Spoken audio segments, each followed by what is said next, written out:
Continuando con el proceso, habíamos visto entonces que habíamos realizado un proceso para compras donde habíamos creado una pequeña base de datos y también un proceso para las salidas que normalmente lo llamamos ventas. Recordemos que digamos que estas líneas son un poco cansonas a la vista, entonces vamos a seguir con el proceso. Teniendo en cuenta que ya habíamos creado una pequeña base de datos donde tenemos la información de pruebas, nosotros podemos ir un poco más allá. Y eso lo podemos hacer en la parte de la creación de referencias. ¿Cómo así? Nosotros podemos, si la persona que está controlando e ingresando las compras no precisamente somos nosotros, sino que es otra persona, podemos caer en un error como el siguiente. Vamos a ingresar una referencia que no existe, de igual forma el sistema nos está mostrando de inmediato que es un error. Pero puede pasar de que yo quiero tener una lista de referencias porque no recuerdo el nombre o porque no recuerdo el código de barra como lo habíamos indicado en el video número 1 y podemos hacer una lista. Esa lista que podemos hacer es relacionada a la base de datos de ítem. Esa base de datos de ítem con las que contamos, donde tenemos el nombre de referencia, normalmente está en una tabla inteligente. Cada tabla inteligente, cada vez que se crea, si vamos en la parte superior en la opción de diseño, encontramos que cada tabla que creamos tiene un nombre y a su vez esa tabla tiene un nombre interno de creación. Por ejemplo, si nosotros venimos a la opción de entradas, vamos a ver que el campo referencia hace alusión a un campo que se llama referencia o ref, en este caso que es la contracción. Entonces, lo que vamos a hacer es lo siguiente, simplemente vamos a ir a ítem, vamos a seleccionar todo el rango de ítem hasta el último que llevamos hasta el momento y vamos a ponerle en la parte superior de Excel, vamos a pararnos y vamos a dar simplemente un nombre, por ejemplo referencia, y le damos enter. Al darle enter lo que estamos creando es un campo de lista que hace alusión siempre a esta información. Por ejemplo, si nosotros vamos a la opción de fórmulas, administrador de nombres, vamos a encontrar que ya hay un campo o un grupo de campos llamado referencia que hace alusión a la tabla 1, más exactamente a todo lo relacionado a referencias. Cuando hacemos esto, básicamente creamos una columna o una lista con un nombre. Simplemente en esta opción que tenemos o que ya hemos ingresado datos, vamos a seleccionar las referencias que tenemos y vamos a ir en la pestaña datos a la opción validar y vamos a crear una lista de datos. Esta lista de datos simplemente vamos a decir que es igual a referencia y le damos enter. ¿Qué va a pasar con esta lista de datos? Nótese que cuando me paro directamente en la referencia que hemos o que queremos incluir y le damos en la parte derecha del botón, se crea una lista desplegable con las referencias que ya tenemos. De entrada, cuando haya escrito una referencia mal, el sistema me va a decir el usuario solo puede introducir ciertos valores de esta celda, los cuales podemos editar nuevamente en la opción de datos, validación, y vamos a encontrar el mensaje de error que queremos que nos muestre o que cuando simplemente se paren nos muestre un mensaje. En fin, ya lo dejo al criterio de imaginación de ustedes por si quieren seleccionar la referencia, por si no se acuerdan, y que sea más fácil todo el proceso de verificación de una referencia y no sea tan traumático. Siguiendo con estos datos, ya habíamos hecho entonces las pruebas con la función sumar sí en la opción de ítem. Vamos a hacer el mismo proceso con el proceso de compras. Entonces, estamos trabajando por el momento con tablas inteligentes. Cuando tu base de datos sea demasiado grande, estamos hablando de más de 1000 registros, por ejemplo, la hoja se va a volver muy pesada y ya se hace necesario quitar la opción de trabajar con lo que es las tablas inteligentes y trabajar simplemente como si fuera una base de datos, obviamente metiendo las funciones que ya hemos utilizado, pero sin llamar esta opción de insertar tabla inteligente. Por el momento, igual la base de datos con la que contamos no es muy alta, no es muy grande. Recordemos darle aquí en nuestra selección que la tabla ya tiene encabezado para que no nos cree un encabezado adicional y vamos a empezar. Entonces, recordemos que ya yo puedo en mi referencia simplemente venir a datos, validación de datos, validación de datos, configuración, lista, y le decimos referencia. Seguimos teniendo la opción. Ahora, una de las cosas importantes es que cada vez que yo cree una nueva información, por ejemplo 1, 2, 3, automáticamente el sistema me la va a tomar. Pero ¿qué pasa si tomo una referencia mal? Me va a traer el mensaje de alerta y no me va a dejar continuar hasta que yo meta la información correcta. Eso es un beneficio para evitar que la gente que esté manejando el programa se equivoque o incluso nosotros cometamos algún error. El mismo proceso entonces lo realizamos acá y vamos a hacer la misma verificación del nombre de la referencia, donde vamos a poner la función buscar v. Recuerden que esta función también la tenemos en nuestro canal, un poco más explícita. Le voy a decir dónde está mi matriz de búsqueda. Siempre me acostumbro a seleccionar las columnas para no tener que estar actualizando los rangos, ya que si selecciono un rango es tedioso estar modificándolo porque el rango creció o porque el rango simplemente tuvo alguna verificación adicional. Entonces vamos a traer la segunda columna y 0.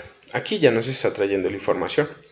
Recordemos que esta opción del grupo normalmente yo la puedo tener asignada, y así como es una entrada, perdón, es una salida, yo puedo simplemente decir que también le voy a colocar unas características a este inventario para que me controle no solamente la información de salida, sino que en un futuro estas opciones de salida funcionen como ventas.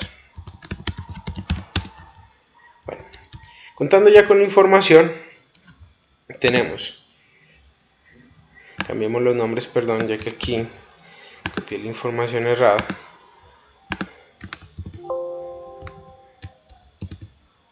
Entonces tenemos el grupo, ya ingreso la cantidad, valor total, fecha y observaciones.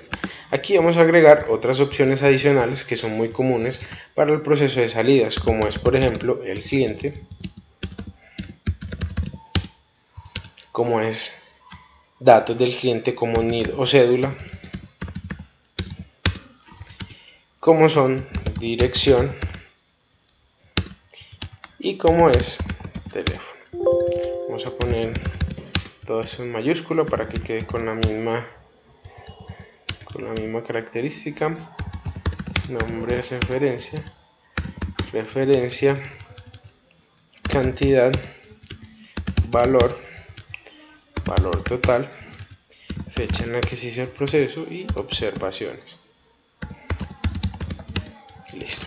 Teniendo esa información, el proceso ya sigue siendo con la misma estructura. Ahora, algo que creo que es importante utilizar es, normalmente cuando hablamos de entradas, acá hicimos un ejercicio sencillo, pero dijimos que íbamos a empezar a volverlo un ejercicio un poco más complejo. Empezamos por el proceso de ventas. Normalmente yo creo una hoja que se llama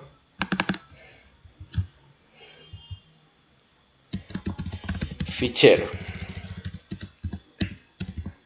¿Para qué son los ficheros? Para crear simplemente listas con las que podamos interactuar en el inventario. Por ejemplo, podemos crear una lista de clientes. ¿Por qué es importante crear estas listas? Cuando usted vaya a tener una trazabilidad del proceso y alguna persona escribe un ejemplo cliente o nombre de cliente David Arroyo, otra persona escribe David Alexander Arroyo, estamos hablando del mismo cliente, pero Excel no lo entiende de la misma manera. Mientras que cuando creamos una lista, estamos indicando a Excel o lo estamos condicionando a que sea básicamente la misma lista. Entonces, en este caso, vamos a insertar una tabla inteligente, que se han dado cuenta que lo utilizamos mucho, y vamos a poner el nombre del cliente. En mi caso, vamos a poner David Arroyo. Al igual que hicimos con los ítems o referencias, yo voy a seleccionar los datos que tengan nombres y le voy a poner el nombre que quiero, que en este caso va a ser clientes. Al tenerlo ya seleccionado, cuando yo vaya a seleccionar de mi lista de clientes, yo tengo que tener primero creado el cliente para poderlo registrar, o en caso de que no quieran registrar un cliente con nombre específico porque no lo necesiten, no hay necesidad de hacer la lista, simplemente crear el nombre. ya que pasa que mucha gente factura de contado o hace salidas sin necesidad de saber cuál fue el nombre del cliente o especificarlo como tal. Pero en este ejemplo, si vamos a especificar cuál es, vamos a irnos a datos, opción validación de datos, vamos a seleccionar, de listas, y vamos a decir que va a ser igual a clientes. Por ende, cada vez que yo vaya a escribir un cliente, automáticamente aquí me aparece.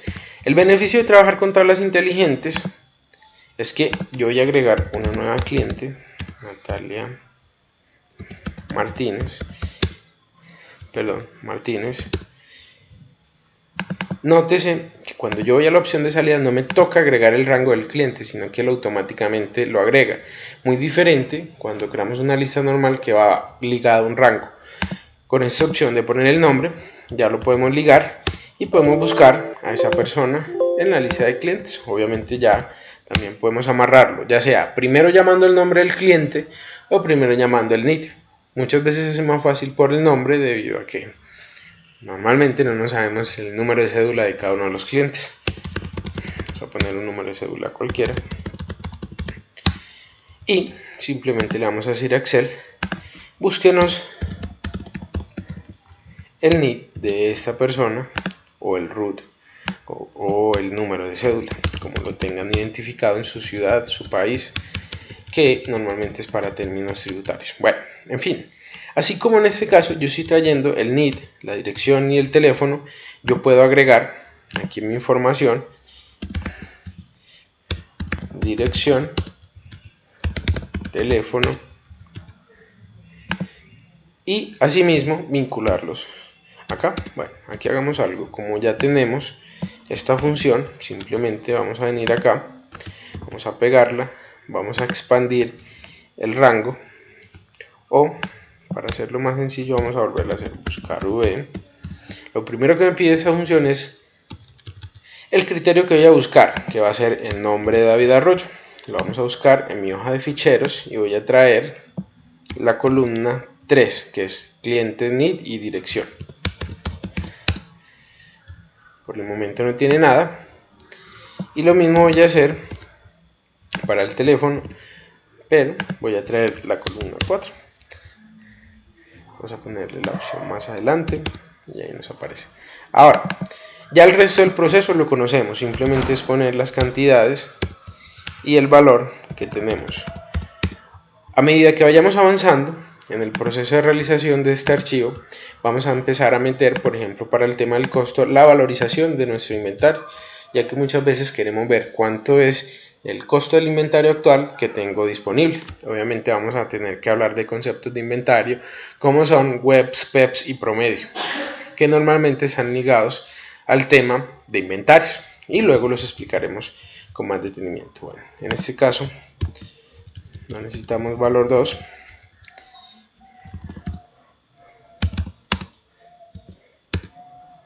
Corrijamos aquí y ponemos la fecha en la que se hizo el traslado o el movimiento como tal. Estamos y observaciones, pruebas para el sistema. La implicación de tablas inteligentes más adelante nos va a dar un beneficio muy acertado y va a ser la utilización de informes o tablas dinámicas para el resumen de datos. Partiendo de esa información vamos a ítem y vamos a decirle que así como configuramos las entradas, vamos a configurar las salidas con la función sumar si. Esa función en el futuro la vamos a cambiar por una función que se llama sumar si conjunto. ¿Por qué? Porque vamos a relacionar nuestro inventario por bodegas, ya que normalmente no solamente tenemos el inventario de un local, sino que tenemos el inventario de 2, 3 locales, o tenemos una bodega principal o local principal que nos sirve de intermediario para mover mercancía.